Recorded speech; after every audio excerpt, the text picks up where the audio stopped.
Nagkatensyon sa unang araw ng transport strike ng grupong Manibela.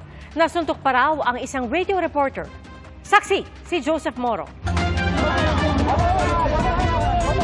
Nagkainitan ng ilang miyembro ng grupong Manibela at miyembro ng taga-media sa gitna ng kilos protesta kontra sa ilang probisyon ng PUV Modernization Program. Nagkasagutan, nagtulakan.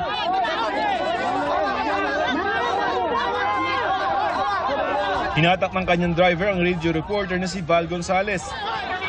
At namagitan naman ng ilang malalamig ang ulo. May sumusuntok dito, may sumusuntok sa akin dito. Nagagalit sila na inire-report ko yung katotohanan na 30 minuto na nilang hinarang ito. Itong kahabaan ng isabi nyo. Walang sumuntok.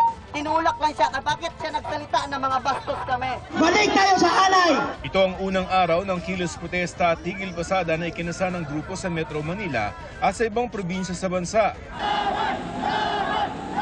Tutol kasi sila sa consolidation ng mga tradisyonal na jeep kung saan kailangan nila magpalit ng mas mahal na mga modernong jeep o minibus. May ilan ding galing Pampanga na sumali sa kilos protesta dito sa Metro Manila. Hindi na raw namamasada sa San Fernando, Pampanga ang mga hindi nag-consolidate dahil sa takot na mahuli. Nanawagan sila sa LTFRB na itigil din ang service contracting program kung saan binibigyang ayuda ang mga nag-modernize na mga jeep. Kasi kawawa po yung mga driver na hindi sumali. Naharangan ng mga nagwelgang miyembro ang daloy ng trapiko sa East Avenue sa Quezon City. Tanghali na makausad ang mga sasakyan.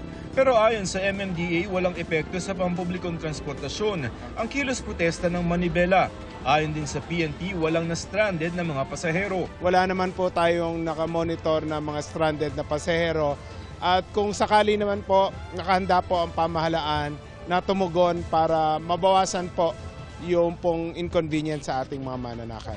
Sa harap ng opisina ng LTFRB, iginit ng grupo na labag daw sa konstitusyon ang inanunsyong panguhuli sa kanila ng Land Transportation Franchising and Regulatory Board o LTFRB. 5 taon dapat ang bisa ng hawak nilang mga prangkisa. Yung revocation ng walang due process, unconstitutional ito at labag sa batas talaga.